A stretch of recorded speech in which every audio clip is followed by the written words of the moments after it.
Hello, everyone. Welcome. We are starting our session pretty soon. Thank you for joining us today.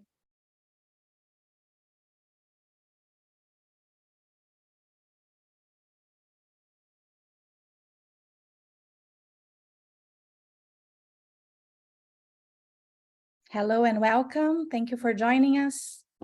We're going to start our session in a few minutes. Thank you.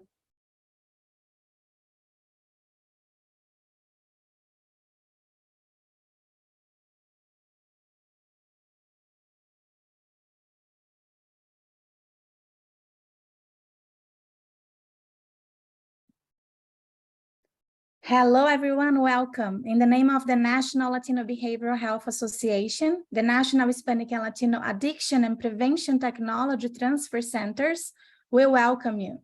My name is Priscila Giamassi, and I am the project coordinator for the National Hispanic and Latino PTTC.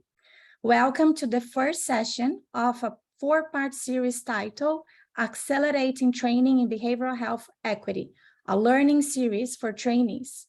I will be your host for today's presentation. Before we introduce you to our amazing presenter, here are some brief instructions about our session. We want to share with you the information about our grant. You will receive a copy of this presentation so you can read at your own convenience. Here are some housekeeping items. This session will be recorded and archived for future playback. A copy of the slides will be also made available. The lines will be muted throughout the entire session so as to minimize background noise. When we get to the Q&A portion of our webinar, you will have the opportunity to ask questions to our presenter by clicking the Q&A box, and we will share your questions to our presenter. We will also be asking you to fill out a brief survey at the end of this webinar. The satisfaction evaluation is very important to the work that we do and provide us the opportunity to improve our training efforts. Closed captioning is available for this event. You need to activate your screen by clicking the live transcript button at the bottom of your screen. Then choose to show subtitles. A certificate of attendance will be sent via email at the end of the webinar. We would like to take a moment and reflect on the power of words and remind you that together we can use our words to create positive change. Here's the Ttc Network Map with information about the Addiction, Prevention, and Mental Health Technology Transfer Centers. Each network is comprised of 10 regional centers and 3 national centers. The network coordinating offices, the National American Indian and Alaska Native TTCs, and the National Hispanic and Latino TTCs. Our centers have a national priority on the Hispanic and Latino communities and the workforce that provides services to these populations. Now, we would like to introduce you to our parent organization, the National Latino Behavioral Health Association, NALBA. NALBA is a nonprofit and is located in New Mexico with a mission to influence national behavioral health policy, eliminate disparities in funding and access to services, and improve the quality of services and treatment outcomes for Latino populations. We would like to also share with you NALBA's objectives and the policy priorities, selected capacity expansion of mental health services for Latinos, Latino behavioral health evidence-based practices, legislation to increase the number of behavioral health disorders of alcohol and substance abuse, opioid crisis in the Latino community, and suicide prevention. We want to take this opportunity to invite you for the 2022 National Latino Behavioral Health Conference, Latino Behavioral Health Equity, Juntos Podemos. It's happening in September 15 and 16 at the Sahara Hotel in Las Vegas, Nevada. This conference will provide us with a forum for behavioral health professionals from different areas to connect, exchange ideas, and together explore best practices to attend the Hispanic and Latino communities. I'll ask my colleague to share the conference website link here so you can take a look and learn more about the incredible event that we are organizing for our communities. On the next slide, I'm very happy to share with you our National Hispanic and Latino ATC staff. We have Dr. Susie Villalobos serving as our project director.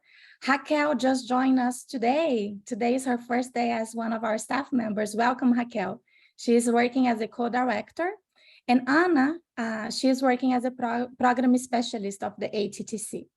On the next slide, we have Dr. Susie one more time, since she is the director of both of our centers. I am serving as the project coordinator, and I have my colleague, Christina, that is the program specialist of our center. We're truly honored to serve you.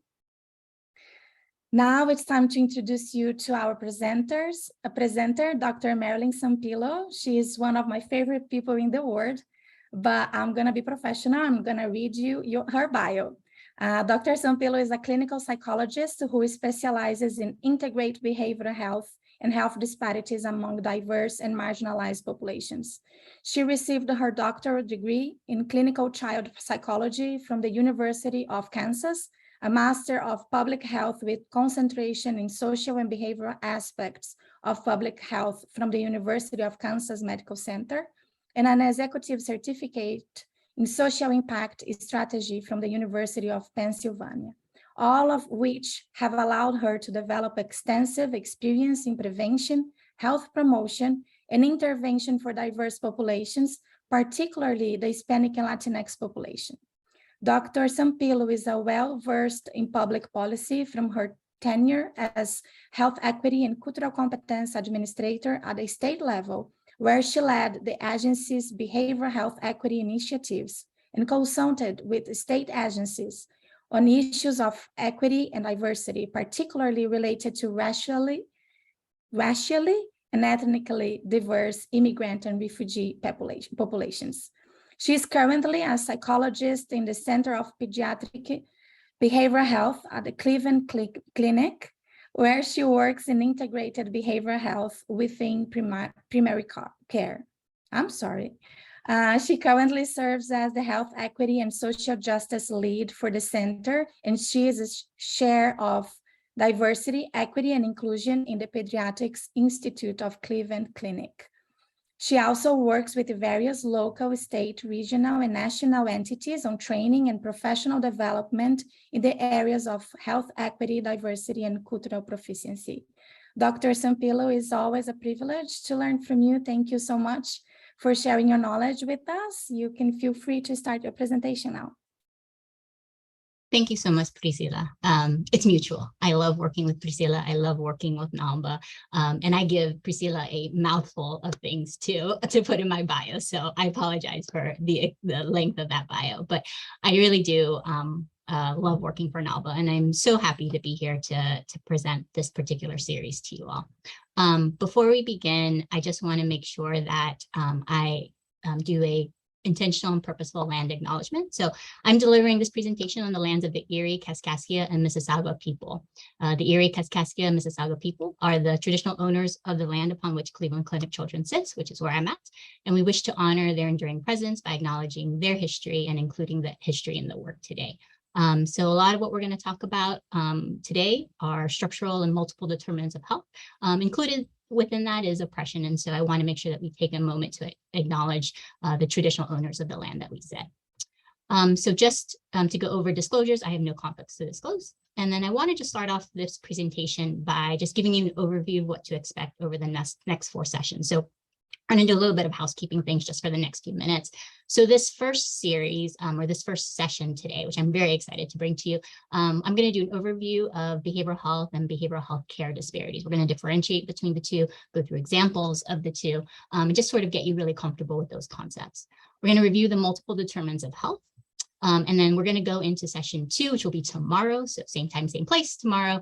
And we're going to further describe structural and upstream determinants of behavioral health, and then really get into starting to talk about the role of social justice in behavioral health.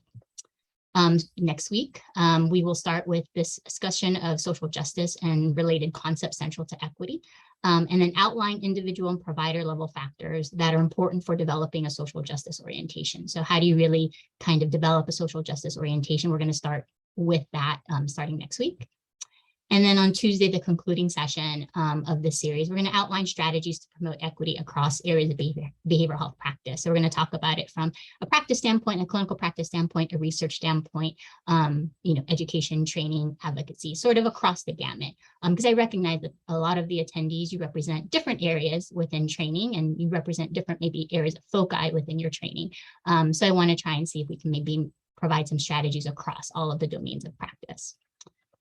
Now, just a couple considerations for everyone who's attending. So this series was advertised and targeted, obviously, as a trainee series, so more specific to trainees. But we got a lot of interest, a lot of questions from folks wanting to attend. So what we've decided to do is these first two sessions, so today and tomorrow, are more didactic-y in nature, if you will, meaning that I'm going to end up talking a lot. But the next two sessions, I'm hoping to make more interactive.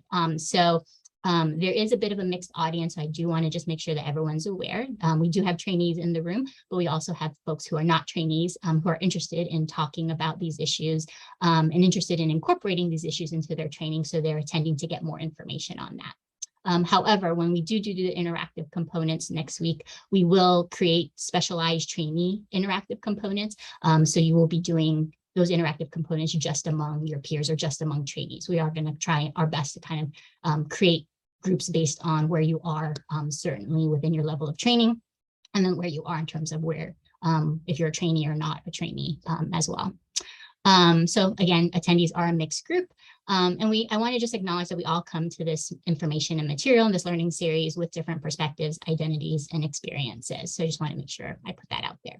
With that said, I know Priscilla did a fantastic job of really introducing myself to you all using my bio, but I want to just go into a little bit of detail because, as I mentioned, I want to acknowledge that we all come to this learning series with different identities and experiences, and I think it's important and intentional of me to be transparent about my perspectives, where they're born from, and also the limits of my perspectives given my identities as well. So just so everyone knows a little bit more about me, I am part Asian, I am part Latina, I am Filipina, and I have family from Cuba and Peru. So that's sort of my ethnic identity, my racial and ethnic identity. I identify as bicultural, those two cultures in specific, but then that also obviously am a citizen of the United States and obviously identifies an American as well. So multicultural in that way. I come from a family of immigrants and refugees. So that is a large part of sort of my worldview and perspective, is sort of seeing it from the eyes or the lens of immigrants and refugees. I'm a first generation scholar, so first in my family to attend college or pursue higher education. I was raised in Washington, D.C. So one of the examples that you're going to see tomorrow when we talk about this in more detail, we're going to use an example from Washington, D.C., just as a heads up for those of you. And so that's a little bit of my background. I just want to make sure that I'm providing some information or some details regarding sort of where my perspective and where my biases may also be. So just so you know a little bit about what I do in terms of my work. I lead health equity and social justice initiatives within our Center for Pediatric Behavioral Health. I also lead our collective action for anti-racism, equity, and inclusion committee in the Pediatrics Institute and Children's Hospital. I'm on the leadership team for enterprise education instruction and EDI for Cleveland Clinic. And I'm a member of the Health Equity Strategy Core Team for Cleveland Clinic. So when I'm talking about these issues, I talk about them not only in this forum, but I talk about them sort of in my day-to-day business here in terms of the different roles and the different hats that I wear within Cleveland Clinic. So with that said, let's go ahead and get started. So key objectives for today. We're going to define and discuss behavioral health disparities, and then we're also going to define behavioral health care disparities. And if you're not sure what the difference between those two, that's part of what the purpose of today's session is.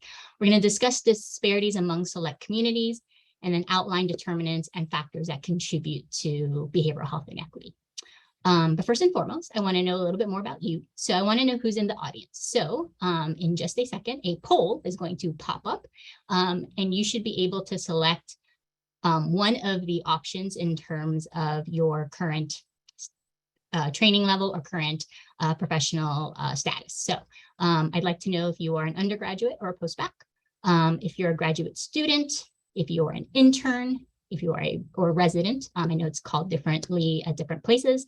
If you're a postdoctoral fellow, or if you're also a licensed, or if you're also a licensed professional staff or faculty member. So I just want to kind of get a little bit of the layout of the room. So hopefully you all can see your poll. If not, you can also throw them in the chat, kind of get a sense of who's just in the room.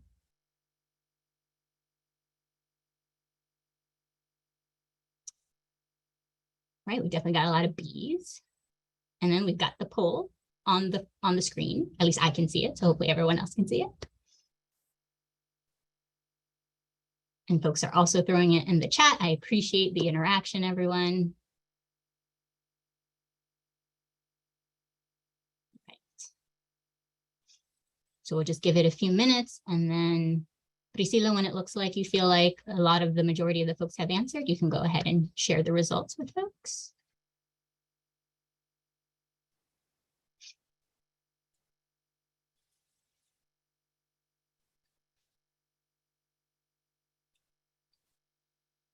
And again, I know we are a mixed group, so this is just to give us a better sense of who all is in the group. All right. Well, it looks like the results have populated. Thank you again all for your interaction here.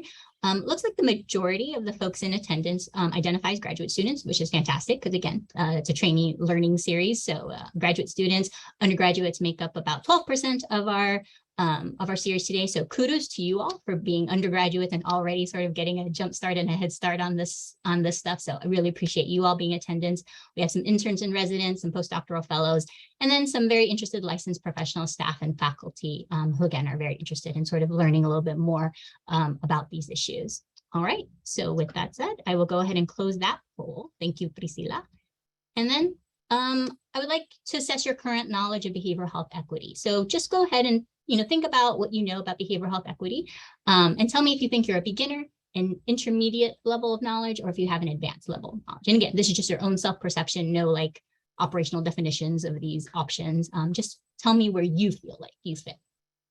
And again, you can answer on the poll or you can throw it in the chat if you're so comfortable.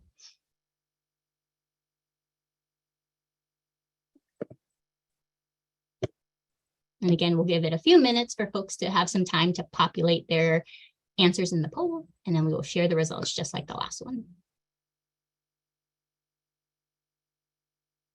And I appreciate that someone mentioned being between B and C Mercedes. I appreciate that because it's not always like very clear cut, right? We don't exactly know. So yes, so we'll go ahead and pull up the results. Looks like the majority of folks feel like they are in an intermediate level or have an intermediate level of knowledge. We have some beginner folks, so fantastic. I'm glad to have you here. And then some folks who feel like they have a more advanced knowledge. So for those of you who have more advanced knowledge, some of this may be a little bit of review and old hat for you, but hopefully you'll be able to take away some things that might be helpful to you. Awesome. All right. Again, thank you so much for your participation with that. And then now what I'd like to do is I just like to do a bit of a quote unquote chat, meaning you're going to throw your answers in the chat. A little bit of an opening reflection here. Just wanted you to ask yourselves, what is your goal for today, for this series? And then what do you hope to get out of today's presentation? Just sort of thinking about it. And I'll sort of monitor the chat as you sort of put in some responses. And the reason I do this is just to sort of level set where we're at. I'd like to sort of know what people hope to get out of this. I can sort of pivot. I'm pretty good at being flexible, so I can kind of pivot and try and make sure I'm meeting needs. But it also sort of gives me an idea about moving forward, right? Priscilla is awesome. And so I get her my final slides, but if I have to make like last minute changes, she's usually really, really great at being flexible and letting me do that. So based on your responses, I may make some, modifications to either tomorrow or next week's session. So I see a lot of responses. Again, I appreciate your willingness to share and really just sort of reflect and marinate on these questions a little bit. Learn as much as possible and hear new perspectives. I always feel like that's a great frame, always be in that spirit of learning. So appreciate that. More knowledge about equity for all, absolutely. Insight on how to frame presentations and conversations on this topic. Hopefully the presentation will give you a little bit of a sense of that as well. Updating your learning, absolutely, right? Practice cultural humility, we're on the spirit of that, lifelong learning, so trying to foster that. Growing awareness leads to commitment. Absolutely. Absolutely. I really like that response. I see some advocacy, learn and improve knowledge. I would like to learn more, expand my knowledge, baseline understanding. The chat is just moving way too fast for me. So I'm just like reading words here and there. But so appreciate all of you just sort of putting them into the chat. behavioral health inequities and make this information actionable. And that is actually one of the goals for the session in the series, is to try and put some of this information and make it more actionable. And that's really going to take place in the next week's sessions, sessions 3 and 4. But hopefully we're going to lay a good groundwork and foundation for that with sessions 1 and 2. Take within your organization to provide more equitable, inclusive strategies, and also advocate for change at a systems level. Awesome. I appreciate everyone's reference to advocacy, because again, that's going to be a big part of what we talked about too. All right. Well, thank you so much again for, I appreciate you all just sort of jumping in on and responding. And I know that I think it looks like there might be some people also raising their hand. So definitely what I want to try and do is just for the sake of time, for those of you who are raising your hand, please keep those thoughts. When we get to the end of Q&A today, I want to make sure that you also have an opportunity to do that. If anything is urgent though, like if someone's having trouble accessing the slides or anything like that, please make sure that you put it in the chat so that some of our team can address that. So I'm going to go ahead and get started. But again, for those of you who have anything that you want to unmute yourselves to share, definitely we're going to get to a Q&A portion. So hopefully we'll get to your comments and questions there. All right. So thank you so much for, again, sharing your thoughts. And now we're really going to get started. Okay. All right. So first, we're going to talk about behavioral health disparities. Again, language, words, definitions all matter, right? In terms of how we talk about some of the concepts that we're going to cover over the course of this series. So just again, level set us, sort of put us all on the same level playing field in terms of what we're talking about. Behavioral health disparities are basically differences in substance use and or mental health experiences or outcomes between segments of the population that generally tend to be centered or grounded on some sort of socio-demographic characteristic. So it's basically differences in those outcomes or experiences based on some sort of demographic characteristic. And that can be anything from race, ethnicity, income, disability status, gender, sexual orientation, etc. So we have a lot of different characteristics upon which we can measure or we can look at behavioral health disparities. So what I'm going to do is just go over some general behavioral health or mental health disparities. I want us to just sort of also understand that the select disparities that I'm going to talk about are very complicated. They're going to be sort of described as like being narrowed down to one demographic characteristic, but they're all much more complex than that. But these are just some of the general ones that are associated with different groups. So we know that lower socioeconomic status is strongly associated with higher rates of mental health problems in youth. So generally it's been found that low SES has been associated with higher rates of mental health problems, greater persistence, and increased severity. That's in general, but it's really, the reason I highlight it, it's really important to consider that in the context of children's socio-ecological context. And SES is just one factor pertaining to that. So actually in a systematic review of the relationship between SES and mental health problems in youth, Rice actually found that lower SES was strongly associated with higher rates of mental health problems, such that children from socioeconomically disadvantaged families were 2 to 3 times more likely to develop mental health problems over the course of their lifetime. And so that's just something to consider. Again, SES is only one factor, and it's going to intersect and interact with a lot of other factors to really help explain this relationship more clearly, but it is a factor. And again, when we think about children or we think about really anyone, it's important to consider that socio-ecological context, and SES is just one factor. A note of caution with SES, there's a lot of ways that people measure or sort of use proxy measures for SES. So for example, there's some research to suggest that children who come from socioeconomically disadvantaged backgrounds or who experience financial hardship, that experience is related to or correlated with age of onset of mental health problems. But there's also research to suggest that it's not necessarily correlated with like persistence or severity, but rather parental education level is more associated with like the persistence or severity of mental health problems. So again, SES in and of itself, complicated and sort of complex concept and construct that can be measured or sort of described in a lot of different ways. And again, just like with this slide and just like with the other slides that we're going to talk about, all of the factors, frankly, They're sort of described in the literature as like based on one factor, right? But we know that an intersectional approach to looking at SES or really any demographic characteristic is going to be important, because we know that within groups, there are certain subgroups who have and hold multiple marginalized identities for which they may be at higher risk of developing mental health problems. All right. So just looking again at another, another demographic factors is looking at rural versus urban sort of mental health outcomes. So what we know is that compared to urban and metro residents, rural residents have seen, especially recently, higher rates of depression and higher rates of suicide. In fact, about 20.5% of non-metropolitan, or what we call rural adults, report having any mental illness at this current point in time. But that despite higher and more rapidly increasing rates of mental health concerns, rural communities lack access to adequate treatment, screening, and intervention. So there are a lot of experiences in terms of the behavioral healthcare system or the mental healthcare system that pose unique challenges and unique barriers for our rural communities. When we look at sort of the behavioral health lens, looking at rural communities, they have higher rates or have high rates of opioid prescription, diversion, misuse, and high incidence of non-lethal and lethal overdose from prescription opioids. Again, it's complex, right? So we also know from research is that racially and ethnically diverse individuals who live in rural areas may experience unique challenges and barriers and may have higher rates of behavioral health problems compared to non-racially and ethnically diverse. We also have within the rural population or the rural adult population, the subset or the subgroup of farm workers and farmers who experience even higher rates of mental health problems or behavioral health problems.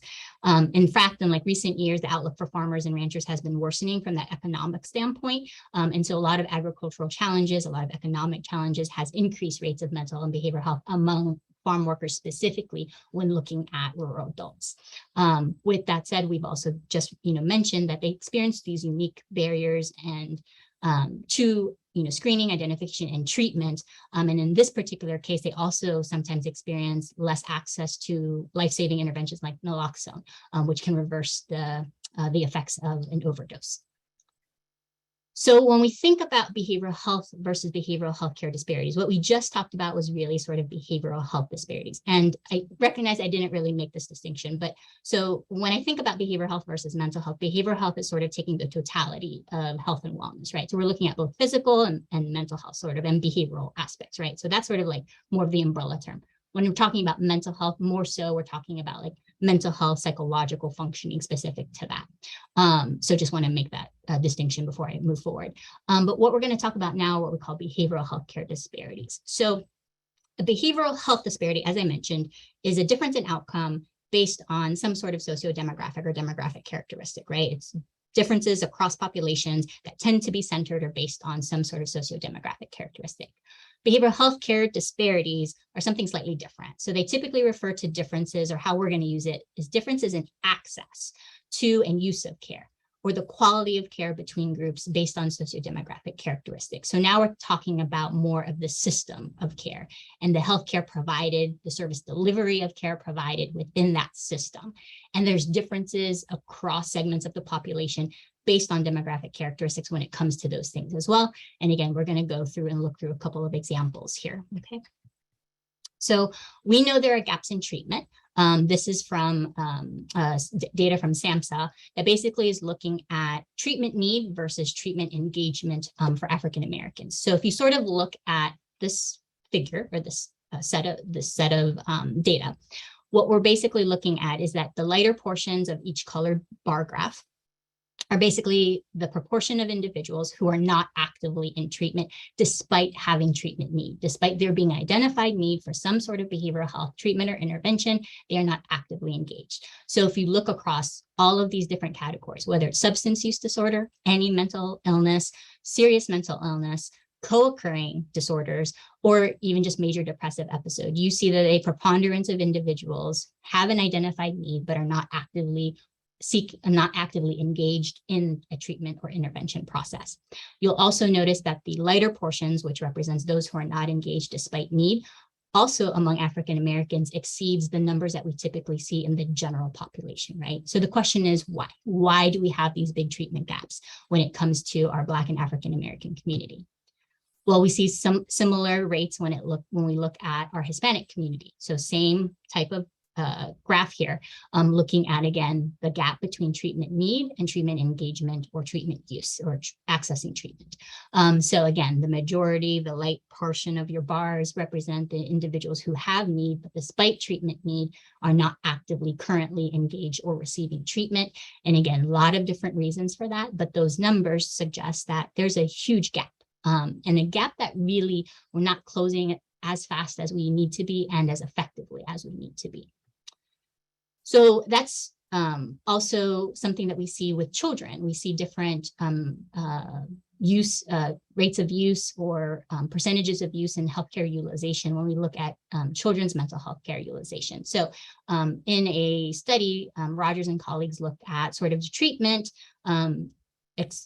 use outpatient mental health care for youth ages 5 to 17. And basically what they found was that from 2010 to about 2017, based on the responses from the medical expenditure panel survey, what they found was that there were significant Black, white, and Latinx white differences during that time frame for any mental health care use. So anything that's defined as mental health care use, specifically for outpatient mental health care use, and then also for medication prescription fills. And so we saw these disparities between Black youth and white youth, and also between Latinx youth and white non-Hispanic or non-Latinx youth. If we looked at those trends over time, what we also saw was that the Black-white disparity in mental health use actually exacerbated over that time. So it actually got worse over time. For our disparities that we observed in the Latinx population, those disparities didn't necessarily get significantly exacerbated, like we saw with the disparities among Black youth and white youth, but they were persistent, meaning they did not improve necessarily over that time.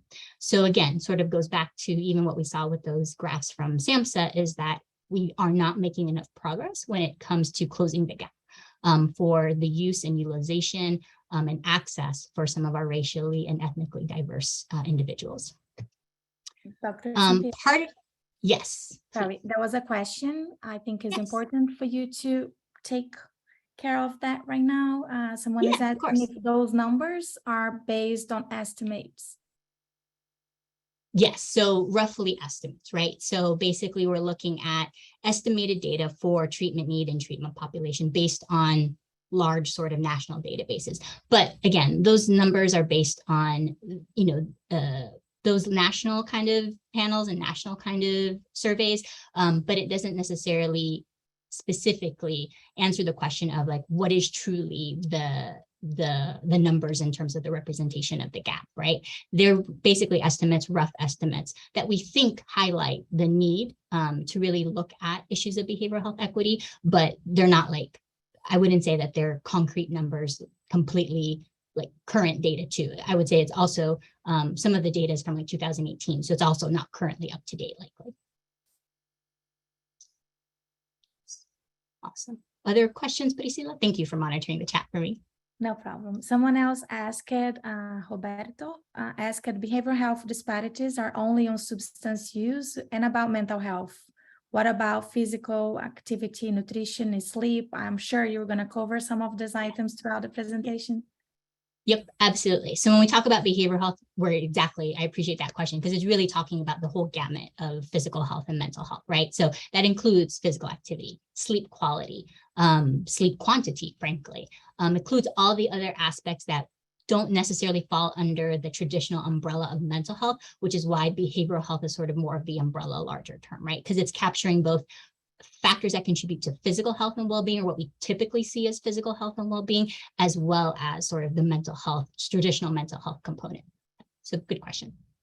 Thank you, Dr. Thank you for that. The last one so far, I don't know if you want to answer right now, but someone is asking, with the younger population cohorts, teens, 20s, and 30s, are there higher rates of self-referral and seeking for behavioral health care versus older generations age cohorts?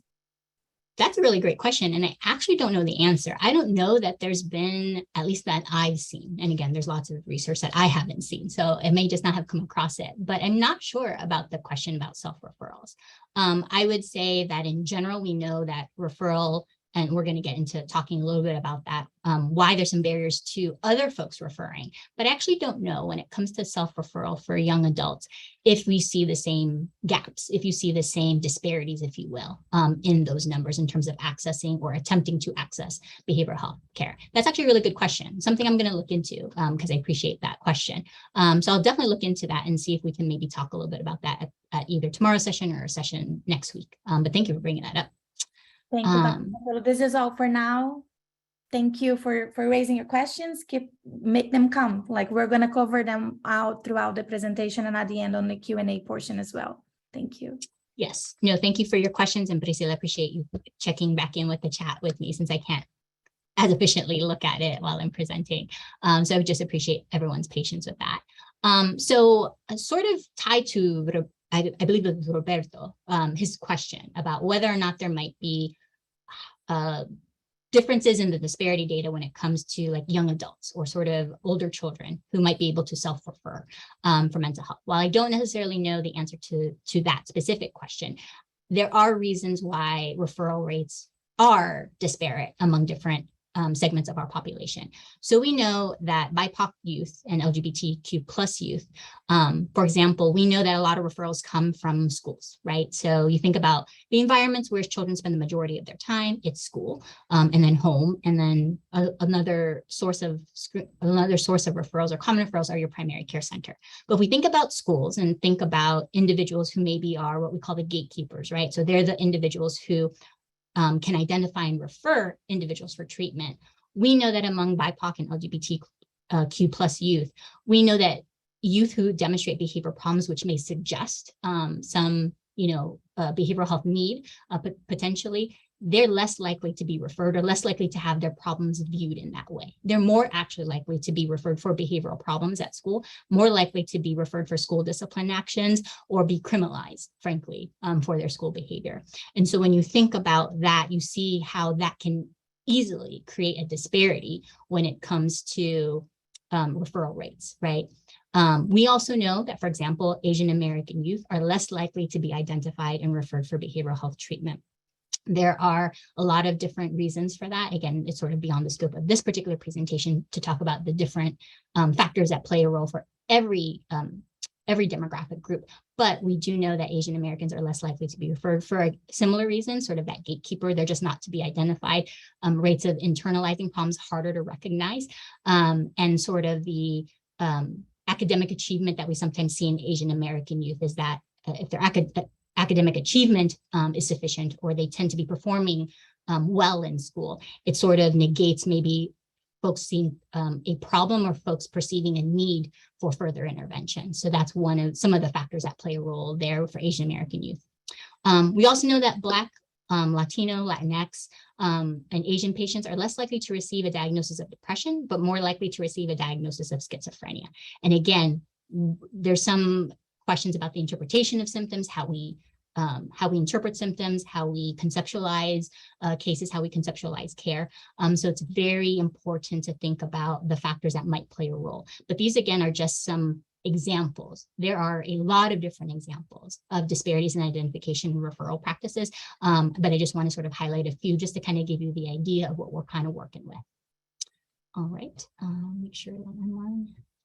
There we go. Okay. We also know that BIPOC and LGBTQ plus individuals are less likely to receive what we call minimally adequate care, or more likely to receive less appropriate care. So the care may not completely follow established guidelines, and those individuals who are likely to receive that kind of care are more likely to be BIPOC or LGBTQ plus. For example, Black and Latinx patients may be less likely to be prescribed psychiatric medication for mental health concerns compared to white patients, despite maybe again, guidelines suggesting based on their symptom presentation that they should be referred for medication management, but they're less likely to be prescribed psychotropic medication for management of mental health concerns. And we also know that individuals with disabilities are more likely to receive poor quality of care, and they experience unique barriers. So they not only experience barriers in terms of accessing the system in general, but they experience sort of the double-edged sword of both having a society that really functions or is centered on ableism, while also stigmatizing disabilities that individuals may have in general, but then coupled with that, the stigma that's associated with mental health problems as well. So they experience these unique challenges and barriers, which again is important why we think about the experience and the unique barriers for individuals that they may encounter when they enter the behavioral healthcare system. So when we think about disparities, really there's a variety of determinants and factors that really lead to disparities or sort of contribute to disparities. This is just sort of an image to sort of help you conceptualize how they sort of fall into these four primary groups. We're going to go through these in a little bit more detail here. So at an individual level, we know that as an individual, there are different factors that may impact accessing mental health care or behavioral health care, the accessing engagement in that system, right? We know that prior experience in your background in terms of behavioral health can be very important. So if you've had a prior experience that you would consider poor or was a negative experience, you're less likely to access behavioral health care and or stay within the behavioral health care system despite needing it. Your personal beliefs and values around mental health, behavioral health care, help seeking, all of those attitudes and beliefs that individuals have also play a role. And then we also have patient preferences, right? Patients may elect to forego mental health treatment rather and focus on traditional medicine, right? And that's something that we have to acknowledge and recognize as being an important piece of the treatment plan for a lot of individuals, but that may be a reason that they potentially don't enter the mental health care system initially, despite maybe a recommendation to do so. We also know patient preferences for how they receive care, how they are to engage in the healthcare system also play a role. We know that there are provider and clinician factors as well. There are differences, again, due to clinician bias, provider bias, that impact assessment, treatment planning, and service delivery. That may be due to a lack of appropriate training or tools. So just not having the training to work with individuals from diverse backgrounds, or not really understanding the presentation in some individuals, the symptom presentation, and having a disconnect between symptom presentation and need. Lacking multicultural competence, or as I mentioned, provider bias and discrimination. This plays out in how providers select tests and instruments and measures to even assess an individual's mental health or behavioral health functioning. And it also plays out in, again, how they plan treatment, right? So we talked a little bit about individuals or BIPOC and Black and Hispanic individuals not necessarily being referred for medication management, despite that being needed or recommended part of their treatment plan.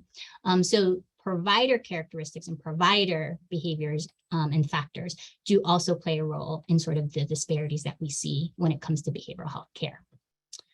We also know that there are systemic and institutional factors that play a role in that behavioral health disparity. So if you think about this from the lens of sort of accessibility, we know that for some individuals, the behavioral health care system is not as easily accessible, right? To access a provider, you may have to travel far distances. So think of, again, we talked about rural communities. Rural communities have fewer providers.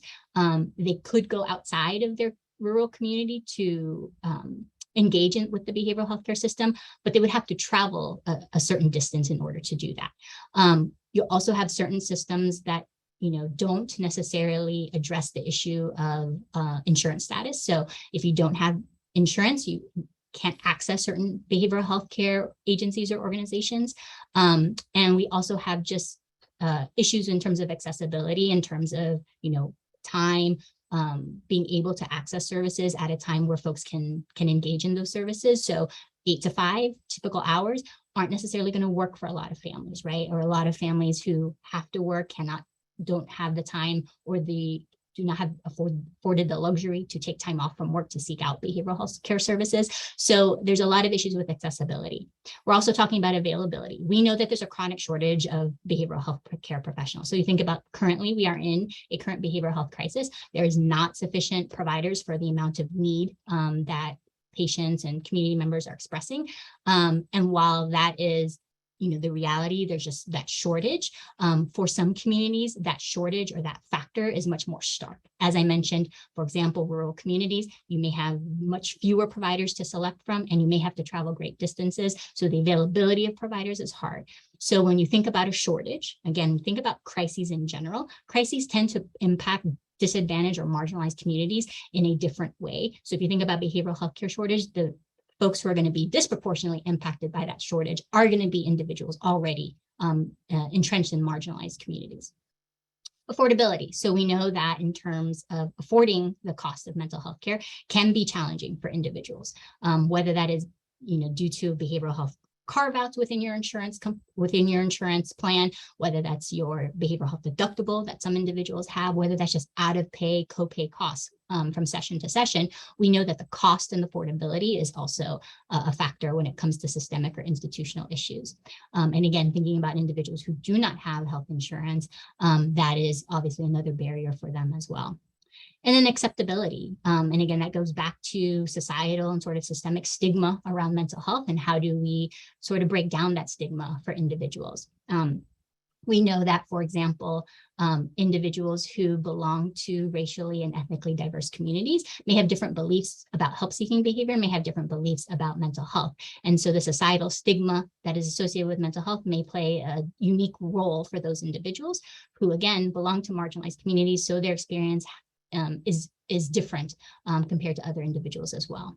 So thinking about just the acceptability of mental and behavioral health care.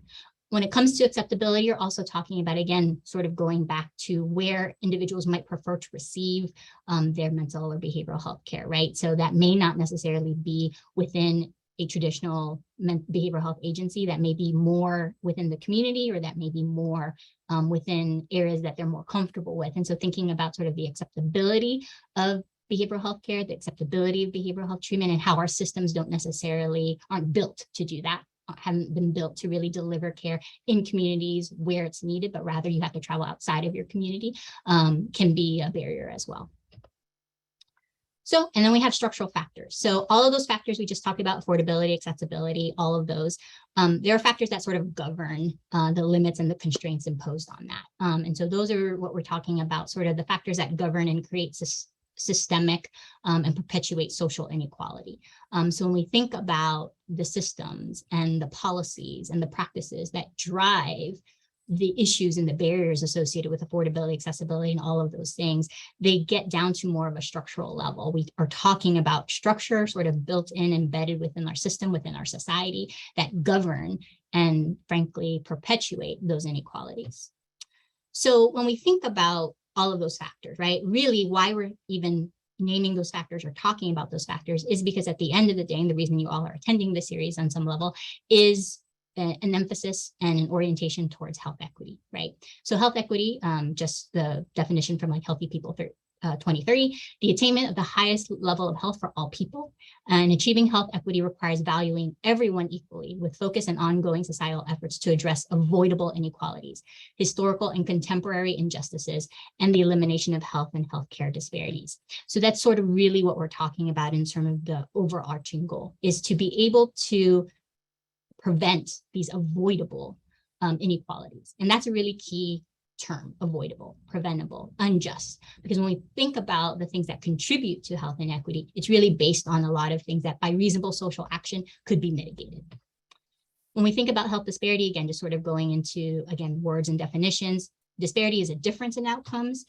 Health inequity is the difference resulting from those systemic, avoidable, unfair, unjust, and preventable barriers that limit or constrain the opportunity for individuals to reach their full potential for health. And again, I'm going to emphasize the avoidable, unfair, and unjust throughout this series, because that's really what we're getting at. And part of why we're having this series is to think about what are some ways that we can mitigate the influence or the sort of the impact of those factors, with the hope and the goal being that we can eliminate or eradicate those factors eventually. So really, when we think about root causes of inequity, we're thinking about health inequity as sort of like the base in the sense of like what we see day to day, right? Health disparities is sort of what you see, what you're exposed to day to day. What's responsible for health disparities largely are health inequities, but that's just sort of the base of what we're talking about. Really, when we think about sort of upstream factors, so the factors that drive health inequity, we're really thinking about social determinants of health.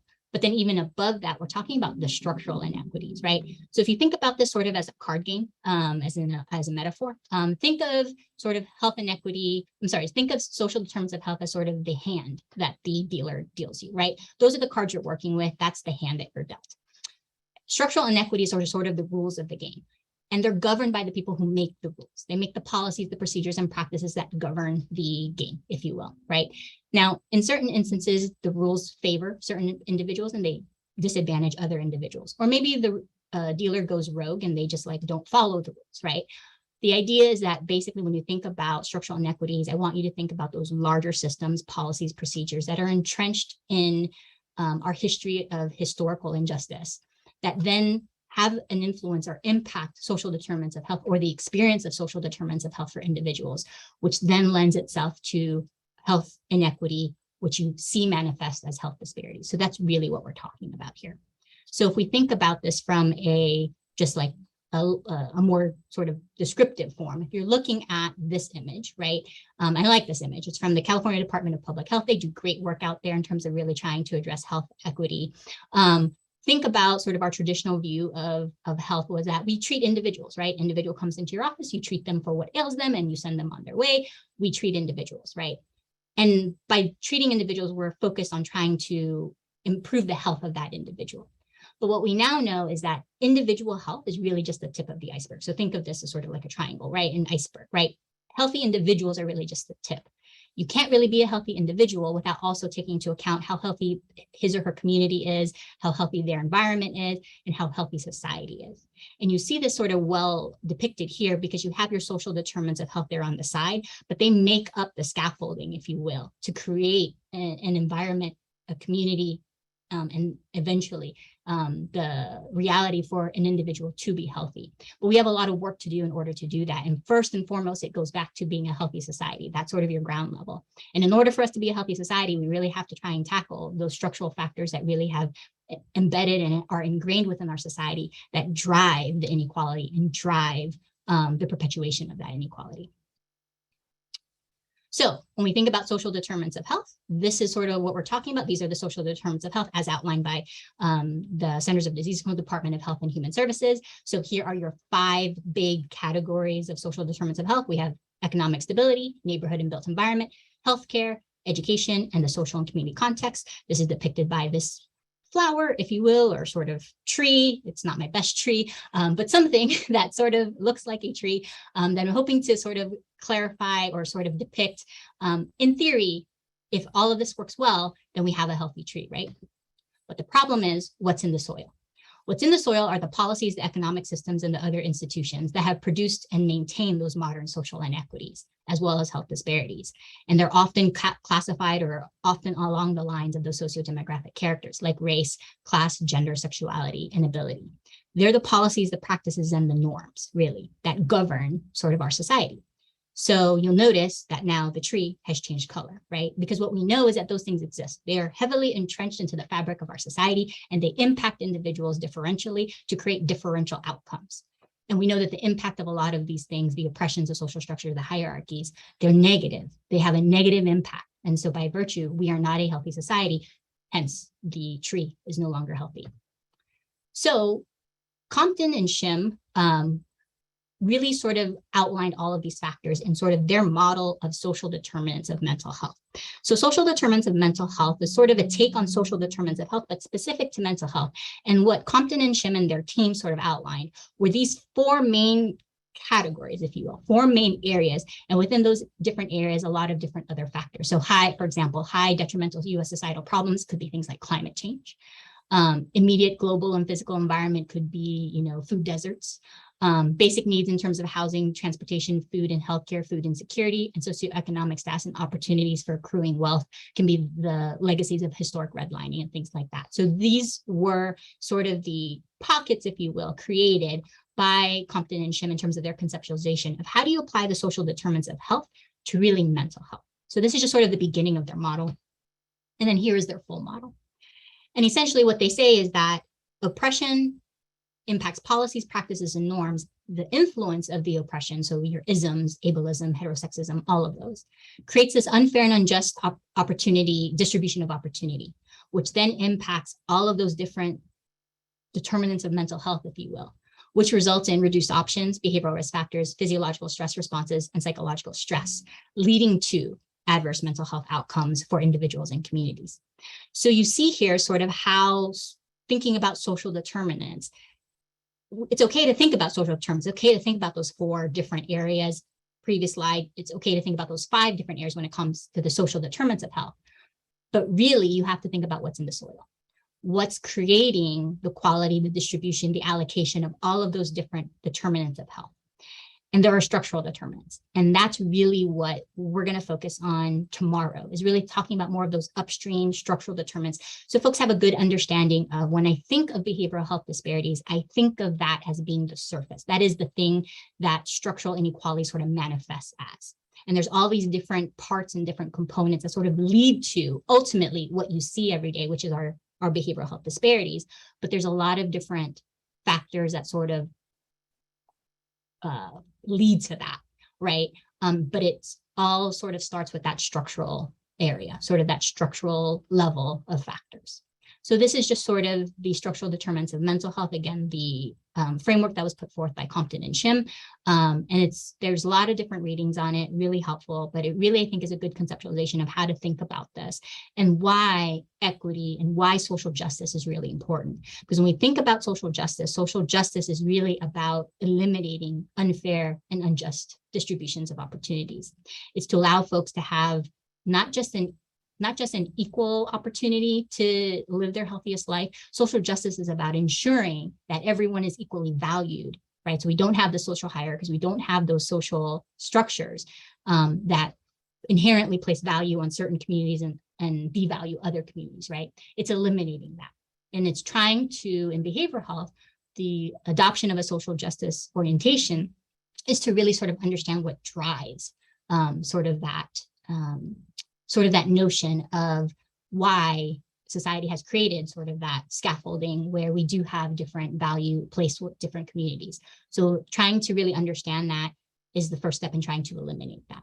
And as behavioral health providers, what Compton and Shim are sort of arguing is that it's part of our practice, it's part of our role, it's part of our obligation to really attend and understand these factors in order to really help address sort of those adverse mental health outcomes and hopefully to prevent adverse mental health outcomes that are rooted in those issues.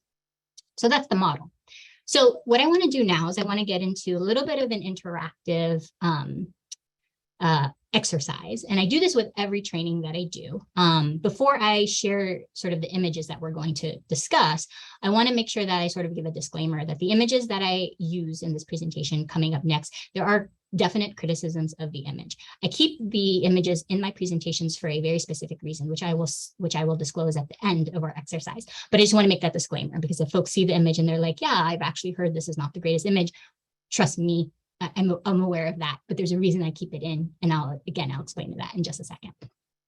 All right, so what I want folks to do is I want folks to throw in the chat what they see, what jumps out at you when you see this image, what jumps out at you when you're just like looking at this image, what are the first things that come to mind when you're sort of taking a minute to sort of examine the image, reflect on the image, what just jumps out at you? Feel free again to throw them in the chat. People of different heights, yes, thank you, Alan. That's actually something I'm going to talk about in just a second. People who can participate and who cannot, discrimination. That everyone has different needs, absolutely. Everyone lines up at the same height, the fence, yep. Anything else? Barriers to enjoyment, absolutely. And again, I appreciate everyone's throwing ideas in here. Uniqueness, Steps to promote equality may not be equitable. Really good take there. Everyone on the fence has dark skin, I think. Distribution of the boxes, people on the outside of the stadium. Everyone has the ability to see. Very good. Awesome. Inequities. Thank you, Tawanda. Not everyone has the same opportunities. Thank you, Maritza. Appreciate everyone throwing ideas in here. Possible distinct ages. Again, the chat's going a little faster than I can keep up, so I apologize if I don't read out your particular response. A good effective intervention is one that covers the needs. Absolutely. So really what this image is meant to convey is there's a distinction between equality and equity. Equality is focused on sameness. Sort of everyone gets the same thing, right? Everyone gets the same slice of pie. Everyone gets the same distribution of whatever it is that we're distributing, right? It's focused on just sameness, right? It doesn't consider anything else, just sameness. What that doesn't account for is what's sort of displayed in the equity panel, which is that we all have different needs and we have unique needs. And as a function of those unique needs or unique challenges or barriers that we may face, we may need something different to achieve the same outcome, right? So the goal here, seemingly, is to be able to see the ball game, right? I don't know if anyone watches Little League World Series. It's like my favorite time of the year. Watching little kids play baseball is awesome because it's super innocent. So this reminds me of like Little League World Series right now. Hawaii is my pick to win it all, by the way, just FYI. So with equity, it's sort of this idea that the goal is, right, to be able to see the ball game. But not everyone is able to see the ball game based on their own individual unique challenges, needs, barriers, circumstances, right? And so equity is essentially distributing or allocating resources or supports to allow everyone to achieve the same opportunity. That's sort of what equity is supposed to, basically outline, right? And I have someone that says, go Hawaii. Yes, I'm very excited about them. They're playing at 7 p.m. today. Again, just FYI, random thoughts as I'm presenting, random thoughts here. All right. So now I appreciate everyone sharing a little bit in the chat. Now I want you to take a look at the added panel, right? So now we have a 3-part panel: equality, equity, and what is called reality. And again, I'd like you to just put in the chat things that you think jump out at you, things that you notice, things that seem most salient to you when you're looking at this panel. And again, you can just throw them in the chat.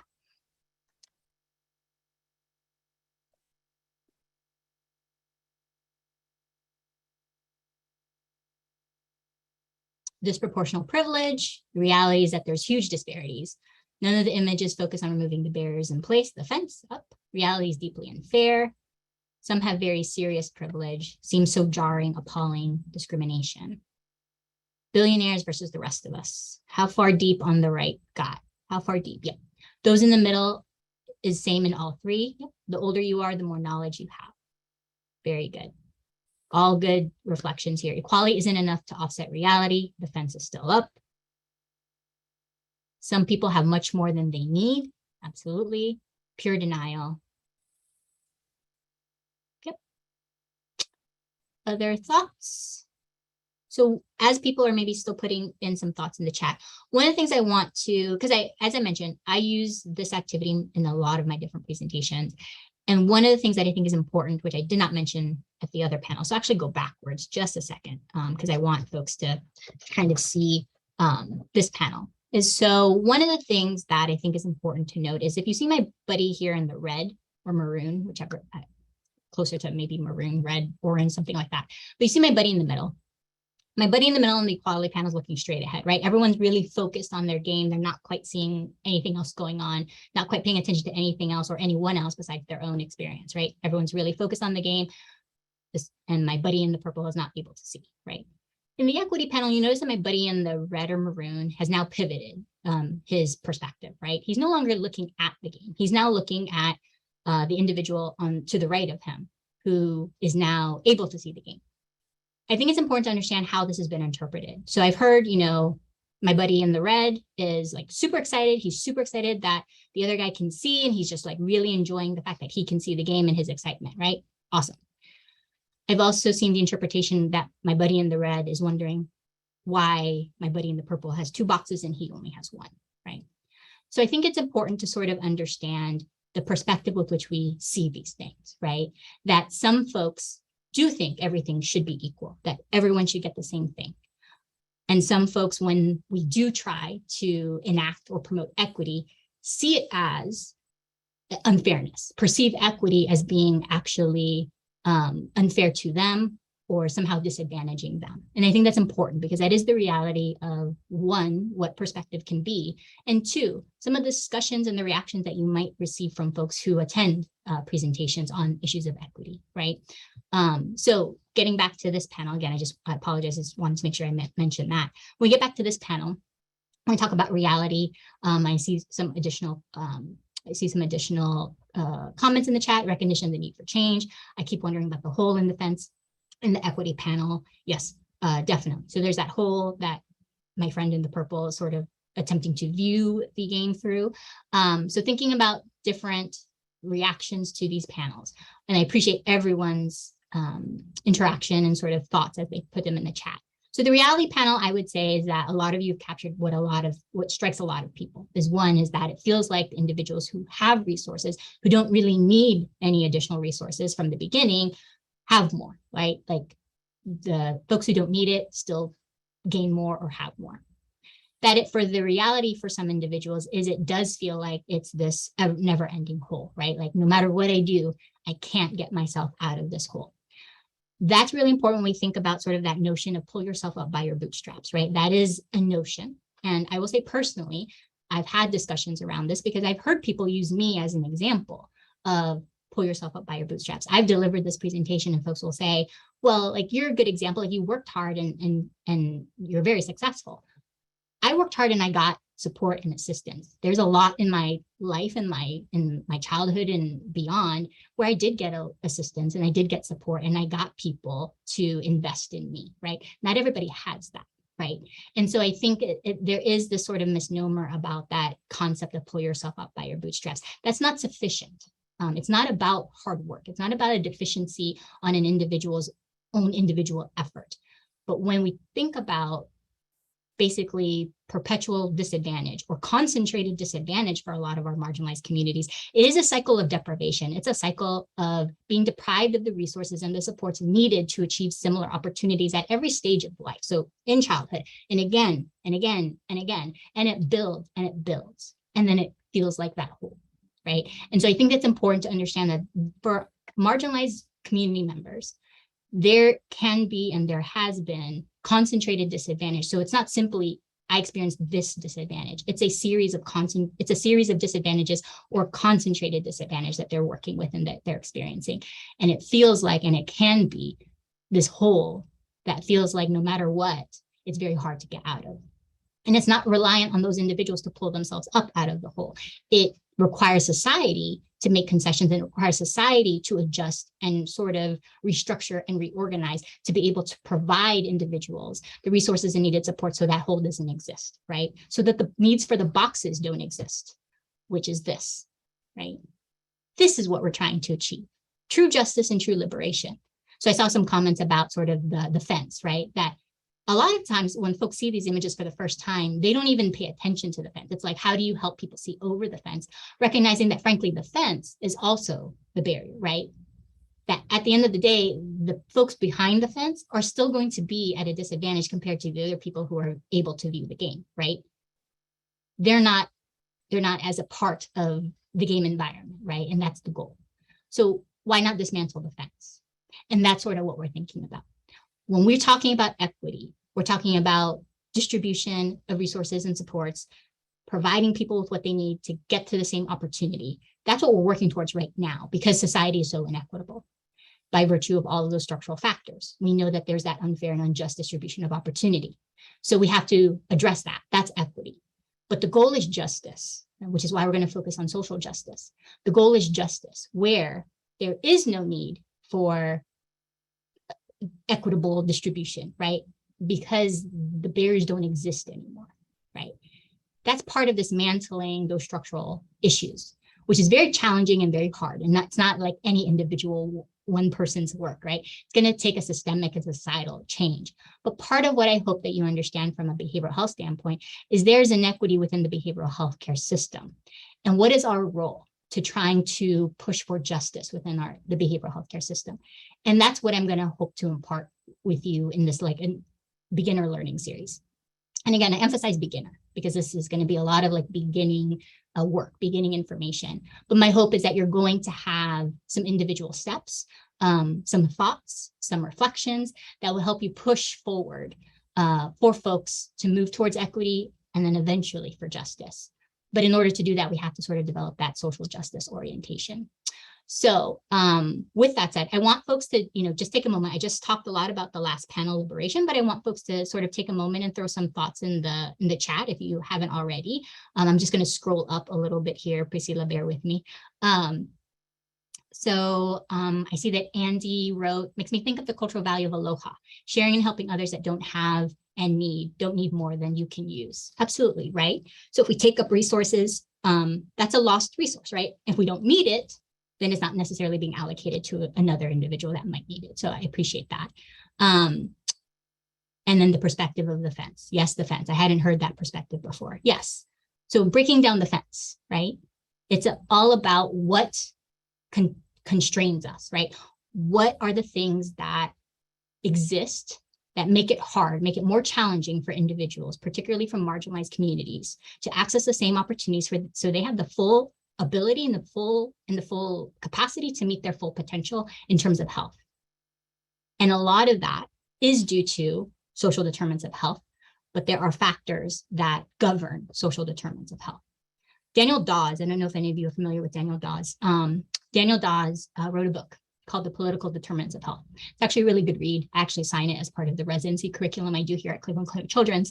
And part of the reason that I do that is because he outlines so eloquently and nicely how a lot of this is entrenched in the political world, right? But that there are also strategies that we can engage in to try and again push for the dismantling of some of those structural barriers, some of those structural factors, and some of those structural inequities to help again push us forward towards more equity and again, hopefully justice.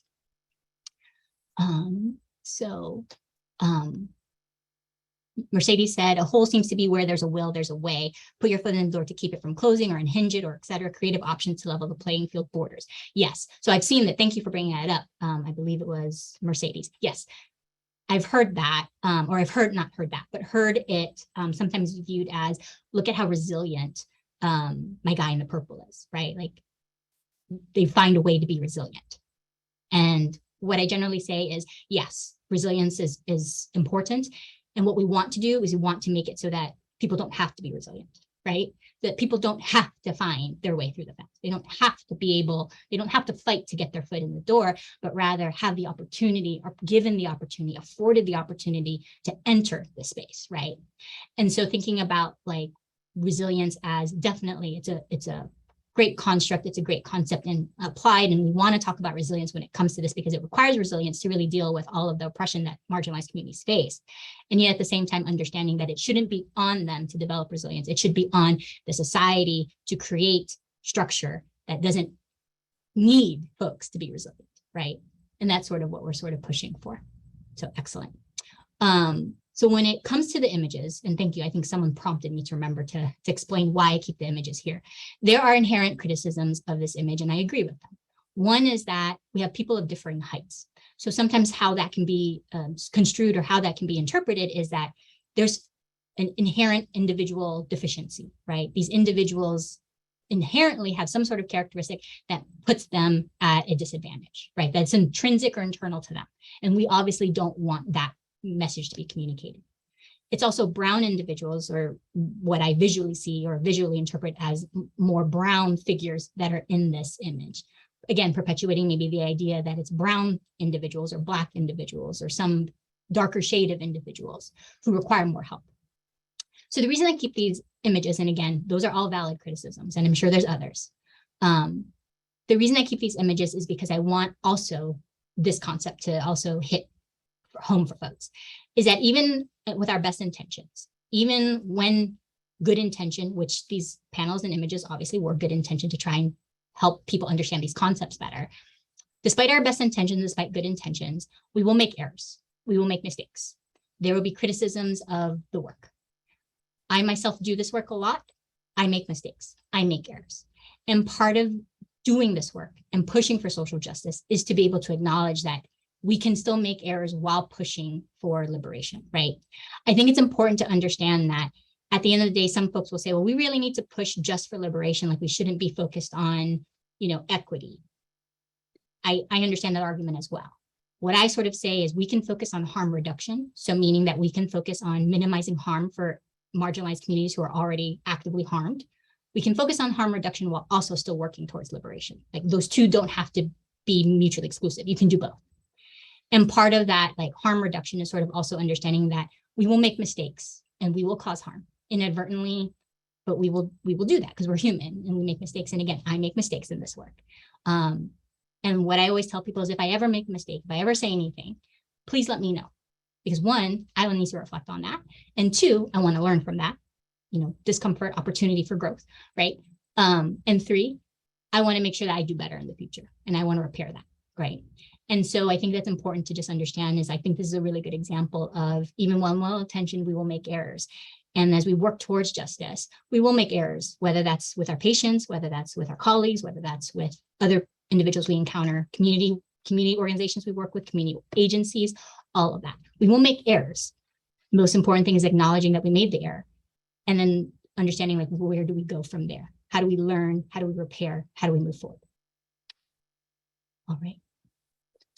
So we can talk about equity, which is what we're talking about. But first we have to talk about reality, which is what we sort of outlined to achieve justice and liberation. Someone said denial, I think, in the chat. We can't deny that reality is harsh, that reality is unfair and unjust. And again, part of this is really focusing on the avoidable and preventable means of that.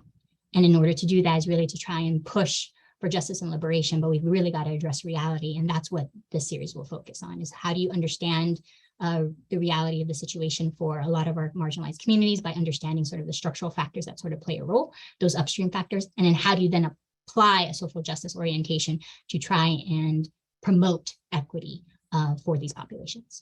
So, and that starts with talking about the fence. So we're gonna focus on justice and liberation, equity, but first we got to talk about the fence. So that's coming up in part 2. We're going to discuss or have a more extensive discussion on structural and upstream determinants. We're going to use a very clear example of that as well. We're going to contextualize social justice and behavioral health, and then discuss social justice as a critical component of behavioral health across domains. So, whether that's prevention, intervention, wellness, healing, recovery, we're going to talk about this, why social justice is a critical component across those domains. So join me tomorrow at 2 o'clock. And with that, I will turn it over for Q&A. I think, Priscilla, is that what we're doing, Q&A? Yes, we are. I just added Awesome. on chat as well, Dr. Sampilo, that everyone can receive the certificate of attendance. And we are also asking them to complete our evaluation. It's very important for the work that we do. I see so many great feedback throughout the chat. People are saying thank you and saying that they love the way that you present the information, Dr. Sampilo. So please take 5 minutes to complete our evaluation because it's very important for the work that we do. Yes, the recording will be available. We're planning to send you all the recording for today's session by the end of the day. So if you missed or if you had to leave a little bit earlier, you can watch the final minutes and catch up before tomorrow's session. But I'm sure, knowing Dr. Sampilo, she's going to do a recap. So even if you missed a little bit, she's going to make sure that everyone is in sync and ready to continue to learn. I have some questions here, Dr. Sampilo. Some of them are a little bit long. Sure. And my Portuguese native speaker skills are not very good today with my English, but let me try with Roberto. Roberto asked the question, if you have any real life examples of where equity has been achieved. Great question. So real life examples, I would say I have real life examples of progress towards equity. I would say, I wouldn't say that it's yet equitable, right? So for example, I know that here in Ohio, we are working really hard to increase access to mental health services for our Hispanic and Latinx population here in Ohio. And one of the ways that we've attempted to do that is to advocate for funding for community mental health navigators. And that is funding that has been received. And now we have these different regional community mental health navigator programs. I would say that has been a huge step towards equity or increasing equity, promoting equity. Are the outcomes equitable? No. But I would say that is moving the needle. That is a project that has been in the works for a couple of years. We finally got the funding. We got the buy-in, we got the support. And I think that's a big step in the right direction. When it comes to other examples of equity or pushing the needle towards equity, I would say that there are a lot of examples in the collective impact world, and that's a little bit beyond the scope of this particular learning series. But that reminds me of something I was supposed to mention. Priscilla, forgive me, I didn't mention at the beginning, I will mention at the end. But it reminds me of collective impact is using really and leveraging the power of cross-sector collaborations to really try and promote equity. And so understanding that all of those structural factors are not going to be solved by any one entity, any one individual agency, any one individual organization. It's just not possible, right? So it's going to take the collaborative and collective approach of like cross-sector or multi-sector organizations to really be working towards the same goal. And I know that there are some good examples in that space of collective action of pushing forward some of that work when it comes to behavioral health and things like that. But again, I wouldn't say anyone in that space has achieved equity, but they're pushing the needle. So I think there's a lot of promising approaches, promising strategies to move the needle. But because of how entrenched inequality is, it is hard for, I think, for anyone to say, like, here's an example of where equity has been achieved. I would say that we have a lot of historical harm that has to be repaired, and and we're doing some work in that space, but I think we still have a really long way to go. But I am encouraged by the movement, the increased attention, the increased commitment by different individuals and different organizations to do so. And while I am answering questions, I'm just going to also put my contact information. So for those of you who don't, and I also have the references there, I just skipped over those. But if you have questions, have comments, I am very, and Priscilla can attest to this, I am very open to chatting with people, trying to help where I can, and trying to answer any questions that people might have even after presentations. So feel free to reach out to me. Those are the different ways you can reach me for sure. Thank you, Dr. Sampilo. I am also including one more time the PDF of today's session. So in case people want to have the material today, including your contact information is there on the PDF that I just uploaded again. That is another question, Dr. Sampilo, from Carlos. He's asking, in a subgroup of BIPOC, there are undocumented people. Some have lived in their communities for several years in fear of being deported, arrested, beaten, separated from their families or friends. Are they included in the sample reported here? I don't know if you remember which one. I probably missed my timing, but how can they access health and mental health services if they cannot leave their own homes during non-work time? Absolutely. So thank you for that question. And as someone who comes from a mixed status family, this issue is very near and dear to my heart. So the data that I presented did not include specifically any reference to undocumented individuals. We know that their ability to access mental health care is at a level of its own, meaning that they face even greater challenges to accessing healthcare in general, but mental health care specifically being particularly challenging. One of the ways that we need to think about the disadvantage and the barriers that undocumented individuals face is some of those structural changes that need to happen. And part of that is either one is a system, and we talked about systemic institutional and also structural factors. So as a systemic and institutional factor, there has to be greater will on behalf of agencies to serve undocumented individuals, whether that is through like, providing more sliding fee scale services, whether that's providing some sort of pro bono service, but there has to be a collective will to be able to serve that community. And what I find is that will varies. There are some entities pushing very hard for undocumented individuals to be able to access healthcare or behavioral healthcare. And there's other entities who I don't see, as much of a drive or commitment. So I think we just need more of a collective will to be able to come up with various solutions, creative solutions or innovative solutions to meet the needs of undocumented individuals. Because as you mentioned, they will face greater barriers, right? So that has to be something that we consider at systemic level. When you talk about sort of time, one of the things that, for example, we do here at Cleveland Clinic is we ensure that individuals provide evening hours and some even do work on the weekends to be able to increase access, right? And that is something that I think we also need to be moving towards, right? Rather than the traditional 8 to 5, which works for some people, and that's great if it works for them.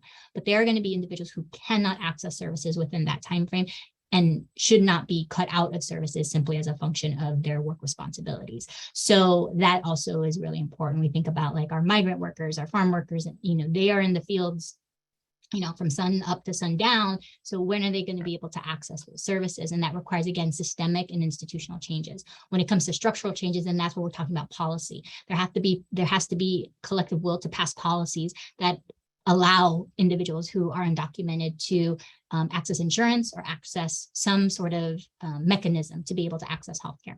And all of those things are, again, they're not going to be solved by any one individual, right? They're not going to be solved by myself or any one individual on this call, but it's important to be aware of those issues and be aware of those so you can advocate and push for change within your system or within your institution. I'm going to also put the GIPRA evaluation link while I'm answering questions, because this is really important. So I just want to really emphasize this. How we do these presentations, how NALBA can pull together some of the excellent programming that they do is only made possible by SAMHSA funding and only made possible by feedback. Like we get feedback. So please, please, please fill out the evaluation link for today's presentation. Please fill them out for every other presentation as part of the series or anything that you do with NALBA. Make sure you fill out the GIPRA. If you hear the word GIPRA, just do it. Mostly because it really helps us determine what kind of programming is needed, but it really also helps NALBA's ability to provide the programming and the education that they are so well versed at doing. So we just want to make sure that we support their efforts. So please fill out the GIPRA. I will continue to answer questions until it's 3:30. Real quickly, because that's again something else I forgot to mention, and I don't want Priscilla to kill me, but she won't because she's awesome. But it is that while this series, again, is a little larger than we originally intended it to be, we will try and change the structure a little bit for next week. So you will receive a different meeting link for next week's sessions. Please utilize that link that you will receive no later than Friday of this week to access those sessions 3 and 4. And the reason that we're switching the link is because it's going to allow us the possibility to do trainee-centered interactive components and then non-trainee-centered interactive components. So that's going to be really important. I think it'd really be helpful if we can do some small group work. And so we're going to receive a link no later than Friday to access for sessions 3 and 4. With that said, again, this series is a little larger than we initially planned it, and that's okay. We're working with it. But what we're going to do is we're already planning a more advanced series. So just sort of keep that in mind, is that we will plan a more advanced series. So this is a initial learning series. We're going to plan a more advanced series that will be limited to fewer participants, so we can do a little bit more of a intimate sort of smaller group learning community that is in the works. So just sort of keep an eye on that over the next few months. Thank you, Dr. Sampilo. And for those who join us today, I want to share one more time the link for our conference. I know I mentioned on the beginning, but I'm adding one more time here. Dr. Sampilo is one of our presenters, so I'm reading a lot of good comments that you all really liked her and her presentation skills as well. So if you have the opportunity, please plan to be there to learn from her in person. She is amazing. I know I started the presentation saying that she is one of my favorite people in the world, and that's why. Someone just commented earlier that she is a graduate student, and this was very helpful and easily to understand, and that's how I feel with Dr. Sampilo. It doesn't matter how many degrees, how many certifications she has, she's just able to transfer her knowledge in a very easy way to understand. So thank you, Dr. Sampilo, for everything for today's session. I'm very excited for our upcoming sessions. We're finalizing today's webinar, but I got some questions that we're not able to answer today. I'm going to share them with Dr. Sampilo so she can take them tomorrow and our upcoming sessions as well. You're going to have our contact information in case you want to reach out to my team or to the Attc. Please feel free to do so. We are happy and totally available to serve you. And we wish you a happy week, happy Monday. We see you tomorrow. Thank you so much. Obrigada. Thank you all. I appreciate you. Thank you. Thank you, Priscila.